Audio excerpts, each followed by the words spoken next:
मुल्क भर में 6 सितंबर को यौम दिफाए पाकिस्तान मिली जोशो जज्बे के साथ मनाया जाता है। इसी दिन 1965 में कौम के बहादुर शाहीनों ने भारतीय हमले का मुंह तोड़ जवाब देते हुए दुश्मन फौज को शिकस्त की खाक चटा दी थी। ये दिन हमें उन शोहदा की याद दिलाता है जो दुश्मन के बुज़दिलाना हमले को शुजात और जवामर्दी से नाकाम बनाते हुए अपनी जानें इस मादरे वतन पर निसार कर गए।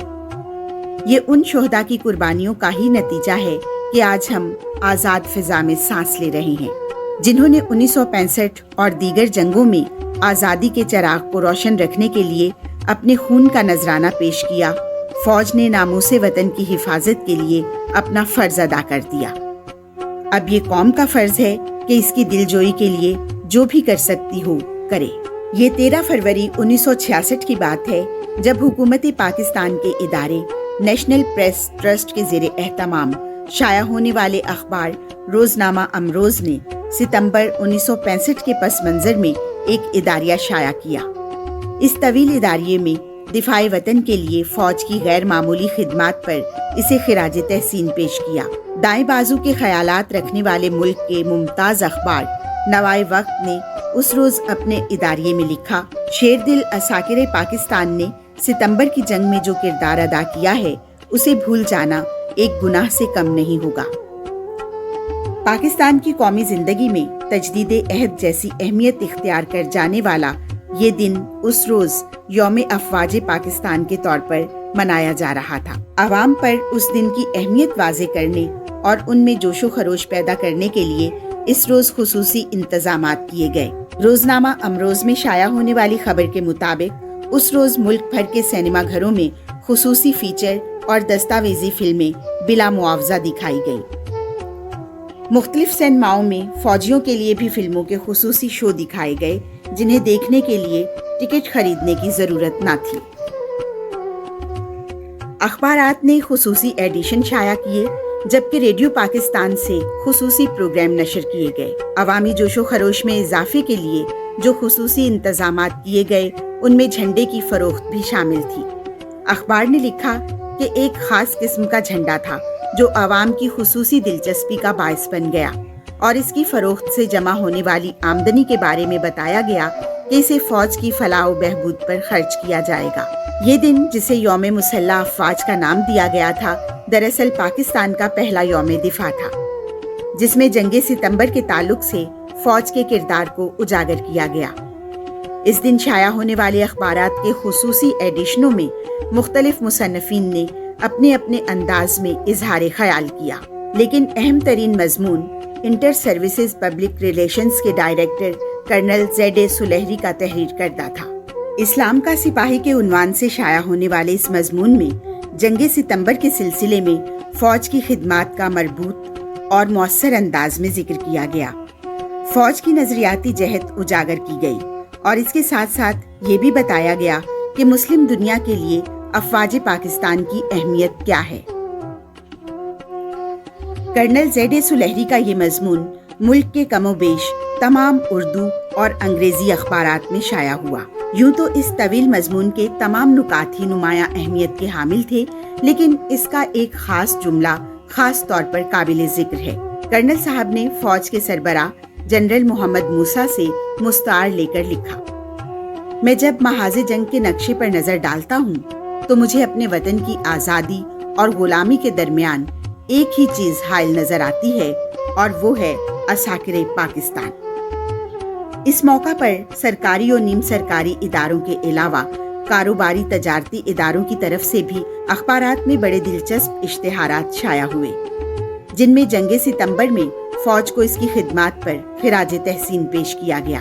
अंग्रेजी अखबार डॉन में एक निजी तिजारती इदारे की तरफ से शाया कराए जाने वाले इश्तिहार जिसमें मुल्क की बर्री, बहरी और फिजाई अफवाज के निशानात नुमाया अंदाज में शाया किए गए थे।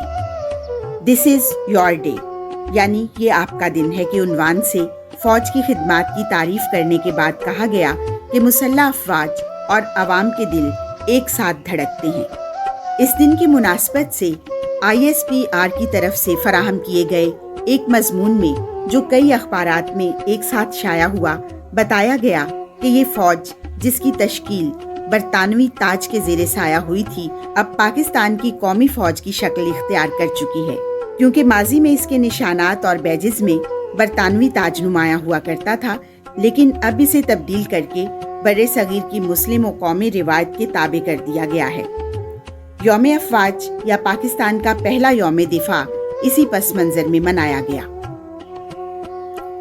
6 ستمبر 1965 کی شب بھارتی فوج جنگ کا اعلان کیے بغیر بین الاقوامی بارڈر پر لائن پار کرتے ہوئے پاکستان میں داخل ہوئی۔ بھارتی جرنیلوں کا منصوبہ تھا کہ 6 ستمبر کی صبح لاہور کی سڑکوں پر بھارتی ٹینک اس وقت کے وزیر اعظم لال بہادر شاستری کو سلامی دیں گے اور شام لاہور جم خانہ میں کاکٹیل پارٹی کے دوران بیرونی دنیا کو خبر دیں گے کہ اسلام کا قلعہ سمجھی جانے والی ریاست پر کفار کا قبضہ ہو چکا ہے۔ لیکن بھارت کے ارادوں اور منصوبوں پر اس وقت پانی پھر گیا جب ان کی افواج کو مختلف محاذوں پر شکست اور پسپائی کی خبریں ملنے لگیں۔ بھارتی فوج نے 17 دن میں 13 حملے کیے۔ ان کی فوج تعداد اور جنگی ساز و سامان کے حوالے سے کئی گنا طاقتور تھی، جبکہ پاکستانی فوج تعداد اور تیاری کے حساب سے بھارت سے بہت کم تھی۔ لیکن پاکستانی جوانوں نے اپنی جانوں پر کھیل کر مسلسل 17 دن تک دشمن کو لاہور میں داخل ہونے سے روکے رکھا اور ان کے ناپاک عزائم کو خاک میں ملا دیا۔ ایسے جرأت مند شہیدوں کی قربانیوں کو خراج عقیدت پیش کرنے کے لیے انہیں ملک کے سب سے عظیم فوجی اعزاز نشان حیدر سے نوازا گیا۔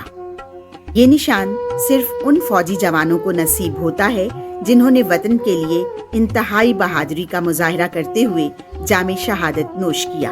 ان میں میجر طفیل نے سب سے بڑی عمر یعنی 44 سال میں شہادت پانے کے بعد نشان حیدر حاصل کیا۔ نشان حیدر پانے والے باقی شہداء کی عمریں 40 سال سے بھی کم تھیں۔ سب سے کم عمر نشان حیدر حاصل کرنے والے راشد منہاس تھے، جنہوں نے 20 سال 6 ماہ کی عمر میں شہادت پر نشان حیدر اپنے نام کیا۔ اس اعلیٰ ترین فوجی اعزاز کے بارے میں ایک دلچسپ حقیقت جو کم لوگ جانتے ہیں وہ یہ ہے کہ نشان حیدر جنگوں کے دوران دشمن کی افواج سے چھینے گئے اسلحہ کی دھات سے بنایا جاتا ہے۔ اب تک جن بہادر سپوتوں کے حصے میں نشان حیدر آیا ان میں راجہ محمد سرور شہید، میجر طفیل محمد شہید، میجر راجہ عزیز بھٹی شہید، میجر محمد اکرم شہید، راشد منہاس شہید، میجر شبیر شریف شہید، جوان سوار محمد حسین شہید، لانس نائک محمد محفوظ شہید، کیپٹن کرنل شیر خان شہید، حوالدار لالک جان شہید، نائک سیف اللہ جنجوا ہلال کشمیر شامل ہیں۔ پاک فوج زندہ باد، پاکستان پائندہ باد۔